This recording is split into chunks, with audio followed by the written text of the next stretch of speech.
Ahead on NewsWatch, dozens of deadly tornadoes ripped through the South. Powerful storms leaving a trail of devastation, tearing apart lives and homes.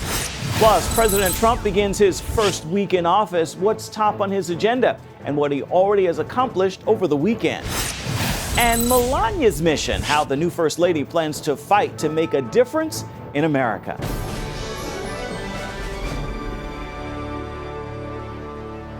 Thank you so much for joining us for CBN NewsWatch. I'm Ephraim Graham. Deadly tornadoes struck the southeast over the weekend, taking the lives of at least 19 people. Weather authorities report nearly 40 possible tornadoes from early Saturday into Sunday evening. Mark Martin has the story. The town of Adel, Georgia, took a direct hit from a tornado, devastating this rural community, taking the lives of at least 7 people in this town alone and leveling homes. We all came in the hall and put our granddaughter down, and we covered each other, and we just laid there and we prayed. At least 14 people died in Georgia. An extremely strong, long track of fast-moving tornadoes ripped through the state, just one area of the South pounded by the severe weather. Florida affected, Alabama affected by the tornadoes, and just expressed our sincere condolences for the lives taken. Weather officials are investigating the destruction in Hattiesburg, Mississippi. The Weather Service says a twister there on Saturday was probably on the ground for 15 miles. A powerful EF4 tornado struck this same area just 4 years ago. This video shows devastation in Louisiana near the Texas border. A twister pummeled this area with around 135 mile-per-hour winds. Meanwhile, CBN's Operation Blessing is heading to the southeast to help residents move debris, to provide food for those in need, and to help people rebuild their lives. Forecasters say the severe weather is now moving north up the Atlantic coast. Mark Martin, CBN News. President Donald Trump is beginning his first full week in office. He's tackling some big issues right out of the gate, and while he and his staff continues to stay focused on God. White House correspondent Jennifer Wishon has more now from Washington. We are going to do some great things over the next 8 years. Despite protest over the weekend, Donald Trump is continuing his message of unity, speaking to his senior staff Sunday before they were sworn in. We will face many challenges, but with the faith in each other and the faith in God, we will get the job done. His chief of staff, Reince Priebus, referenced a Bible verse in his office. That's from Isaiah 40:31. Those who hope in the Lord will renew their strength. They will soar on wings like eagles. They will run and not grow weary. They will walk and not be faint. It is our duty to serve with character and integrity and to support President Trump as he places the interests of the American people first. For President Trump, Priebus's words capped off a weekend of worship. Through Jesus Christ our Lord. Amen. Saturday, he attended a prayer service at the National Cathedral. The Trump team asked more than double the number of evangelical speakers to take part in the interfaith event than have been invited under previous presidents.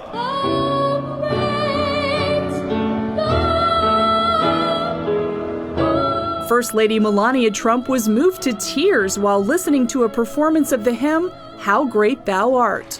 This week, the president will focus on unraveling President Obama's executive actions. Later in the week, he'll host British Prime Minister Theresa May. And he's already scheduled meetings with the leaders of Canada and Mexico to begin renegotiating the North America Free Trade Agreement, known as NAFTA. I want to thank God and ask for his protection over us as we serve President Trump, Vice President Pence, and our beloved country. Jennifer Wishon, CBN News, Washington. Hundreds of thousands of people protested this weekend to send President Trump a message about equal rights. The largest was the Women's March on Washington. Designed to defend the rights of women and minorities, the march surpassed the attendance of Trump's inauguration ceremony. Students for Life tried to provide a pro-life message, but their calls were not returned. They later learned Planned Parenthood was one of the corporate sponsors. Despite the snub, Students for Life still showed up. Well, I think it's important for these women who are here today to understand that they're in the minority, that the majority of Americans agree with us. By not allowing us to participate, the entire media narrative this week was Women's March doesn't let pro-life women march. So we were actually able to change the narrative. The peaceful march kicked off with a festive celebrity-filled rally. Hundreds of other marches took place at other sites, both in the U.S. and around the world. Most of President Trump's cabinet still needs to be confirmed by the Senate, and one of the most pressing roles to fill is Secretary of State. Over the weekend, Rex Tillerson picked up support from two Republican holdouts, Senator John McCain and Lindsey Graham. If confirmed, Tillerson could take the job at a time of growing unrest around the world. John Jessup has more. From the war on terror to refugees to nuclear saber rattling in North Korea and Iran, a precarious international stage awaits President Donald Trump. And the man he wants in the middle of it is former oil executive Rex Tillerson. American leadership must not only be renewed, it must be asserted. Trump describes his choice as one of the truly great business leaders of the world. Critics quickly pounced on Tillerson's lack of diplomatic experience, while supporters point to international ties he's gained from 40 years with ExxonMobil, the world's largest publicly traded oil and gas company with business in more than 50 countries. As you know, Steve Cole wrote a book about Exxon. It was about the power of Exxon is what it was. I'm sure I'll go around to it. It was almost like a state into itself. I have heard others make the comment to me that there's an allusion to or a reference to ExxonMobil having its own State Department. Yes, that's right. Over the years, there have been calls to overhaul the State Department, and some say an outsider with success in business management may be just what's needed to do the job. Is Vladimir Putin a war criminal? I would not use that term. Mr. Tillerson, what do you say to criticism that you're too close to Russia? Tillerson's biggest obstacle remains his ties to Russia and President Vladimir Putin, with some lawmakers on both sides questioning if it's too cozy. He doesn't have a good relationship with Putin like their friends, at the Rotary Club. He had a good business-like relationship because they wanted to do business in Russia. And he was able to work with them in a very practical, hard-nosed way. During an 8-hour confirmation hearing, he broke with Trump, saying the U.S. should be clear-eyed about its relationship with Russia, while laying blame for the failed foreign policy of the Obama administration. It was in the absence of American leadership that this door was left open and unintended signals were sent. Russia must know that we will be accountable to our commitments and those of our allies, and that Russia must be held to account. Tillerson also made clear ISIS would be a top priority by using a phrase Obama and administration officials avoid to this day. In particular, we need to be honest about radical Islam. The most urgent step in thwarting radical Islam is defeating ISIS. Those who know Tillerson best say he's motivated by a sense of honor, duty, and country, qualities he learned as an Eagle Scout and on display decades later during his highly publicized interview to be the next Secretary of State. John Jessup, CBN News, Washington. President Trump has surrounded himself with some unique advisors to help him navigate the presidency. So what roles will people like Kellyanne Conway and Steve Bannon play in the administration? David Brody breaks it down for us in true Brody File style. The White House is about to get a facelift. It's not just Donald Trump moving in. Meet the influencers. Vice President Mike Pence, Senior Advisor Kellyanne Conway, Senior Strategist Steve Bannon, and Chief of Staff Reince Priebus. Trump will look to all four to implement his plan. It is my honor to introduce to all of you my friend and the President-elect of the United States of America, Donald Trump. Mike Pence will play the role of middleman. His relationships on Capitol Hill will allow him to be the pipeline for moving key legislation down Pennsylvania Avenue to the president's desk. Reince is really a star, and he is the hardest working guy. Reince Priebus will have the job of telling Donald Trump no. Good luck with that. He's the realist and knows what can and can't be done. Trump listening is another matter. Kellyanne Conway is the Trump whisperer. It'll be her coaching Trump on how to handle situations in public and how to speak to the conservative base to advance his agenda. And then there's Steve Bannon, the idealist. He's the outside-the-box, anti-establishment thinker pushing Trump to be different. That part of it shouldn't be too hard. But we're not done with the influencer list. Enter DC's latest power couple, who we like to call Javanka. Jared Kushner and Ivanka Trump. Son-in-law Jared will be a senior advisor, helping set strategy, playing a large role in tax reform and any sort of Middle East peace deal. As for first daughter Ivanka, she has the ear of her father at all times. He respects her, especially on the so-called women's issues. It'll be worth watching exactly what the moderate Ivanka Trump pushes and how much her father responds.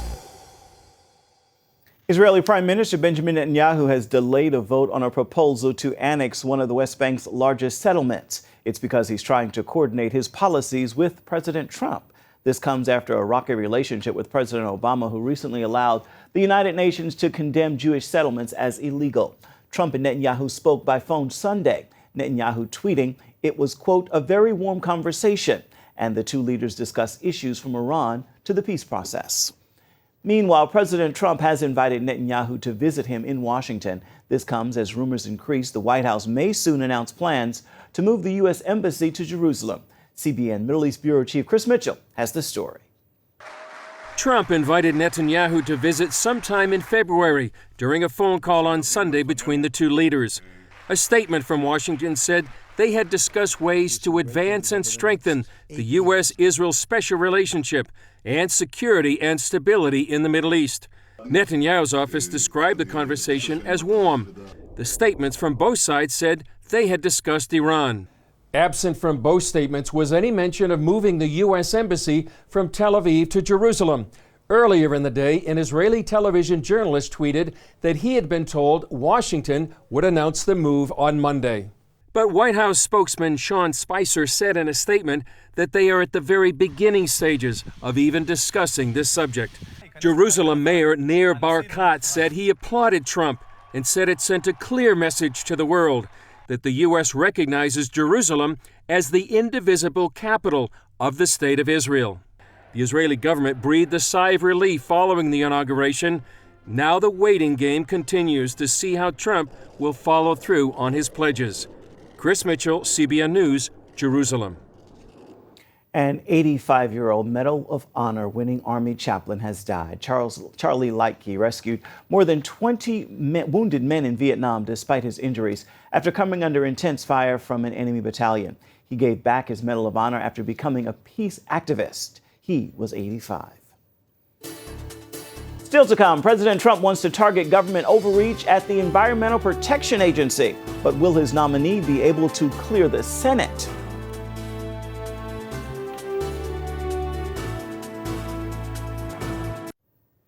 President Trump's pick to lead the Environmental Protection Agency has faced a storm of criticism over his views on climate change. But he's already put some of those questions to rest, and supporters call him a man of faith who upholds constitutional law. Mark Martin takes a closer look at the nominee, Oklahoma Attorney General Scott Pruitt. President-elect Donald Trump surprised a number of people by choosing Scott Pruitt to run the department that takes care of the environment. Critics have voiced disapproval toward his stance on climate change. However, in his confirmation hearing, Pruitt said he did not believe that climate change is a hoax. He also said the issue is open to debate. Science tells us that the climate is changing, and then human activity in some manner impacts that change. The ability to measure with precision the degree and extent of that impact and what to do about it are subject to continuing debate and dialogue, and well, it should be. Prior to the hearing, the New York Times reported that Pruitt is a close ally of the fossil fuel industry, and the newspaper labeled him a climate change denialist. Oklahoma State Representative Tim Downing disagrees. I think those concerns are misguided and could be ill-informed. And I say that because if anyone has actually heard the comments from General Pruitt, you'll hear him often use the term regular. He'll say regulation should be regular. And what he means by that is that government should not pick winners and losers, that regulation should make an even playing field for multiple sectors of any industry. Downing, who served under Pruitt as an assistant attorney general, describes the work ethic of his former boss as relentless. He wants to do a good job for the people. He believes what he is doing is a calling, and so I believe you see a man who, when he wakes up in the morning, he has that extra burst of energy because he knows what he is doing is important. Before being elected Oklahoma Attorney General, Pruitt worked in the state Senate for 8 years. While there, he worked to defend religious freedom and to pass faith-based legislation. Now, as he looks toward the EPA, opponents are pointing out Pruitt's history of legal battles against the very agency he's been tapped to lead. Pruitt has sued the EPA, accusing it of government overreach. Supporters say he'll bring balance to the agency. I think that Scott's position is strong. I think he's just the kind of guy that's going to take and balance everything. He's going to look hard at it. There will be those who will come after him because he has taken these positions in the past, but I don't think that's going to deter Scott at all. He's going to be faithful again to the laws of the land. Supporters also say it's the story behind the man that makes him a good choice to help President Trump change Washington. Pruitt has been attending church here at First Baptist Church in Broken Arrow, Oklahoma, for nearly 30 years. He's a deacon here, and his pastor says he has a solid Christian faith. Every time we come to pray for him, not only is it a great privilege to pray for the needs he's facing, but we're always amazed at his biblical insight into something he's facing. Well, to get insight, you got to spend time with God. To get biblical insight, you got to know chapter and verse. Fellow deacon Carlin Maddox agrees. Early on, it was just unusual how much wisdom Scott had for such a young man in his faith, and how he could articulate those things about the gospel and share his faith with other people that could lead people to Christ. Another deacon, Bob Wagner, served as Pruitt's first campaign director when he ran for state senate. He was really a man of prayer. He prayed every step he took. You felt like he felt like God was directing, which I think he was. Wagner believes Pruitt is a man of great faith and a gifted listener who will bring unity in a climate of division. Mark Martin, CBN News, Broken Arrow in Oklahoma City, Oklahoma. Up next, a new First Lady with a new mission, why Melania Trump is confronting the problem of bullying in America.